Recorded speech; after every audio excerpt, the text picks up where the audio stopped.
Welcome to Tenor Tech, where I solve the problems you didn't even know you had. You begin by confirming compatibility.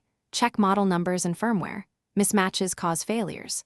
Once confirmed, inspect the cable visually and flex gently to spot internal breaks.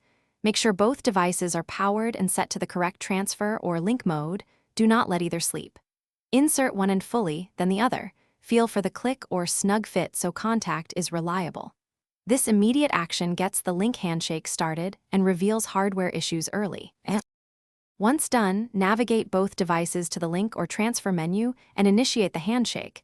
You control progress from here. You should see status icons, LED, or progress bars. Steady signals mean a stable connection. Blinking often indicates negotiation. Make sure data roles are set correctly, for example, host versus client, mismatches stall transfer. If speeds are slow, temporarily close background apps and avoid moving the cable. Make repeat attempts calmly. To finish, verify the transfer. Check file sizes, checksums, or sync logs so you know data integrity is intact.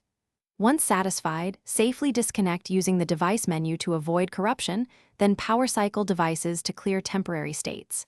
If things go wrong, isolate the fault, try a different cable or port, and test with a known good device. This narrows hardware versus software causes. Finally, make sure firmware is current. Outdated firmware often breaks link protocols, and updating can resolve persistent failures. Thanks for watching. Subscribe to keep your life in tune.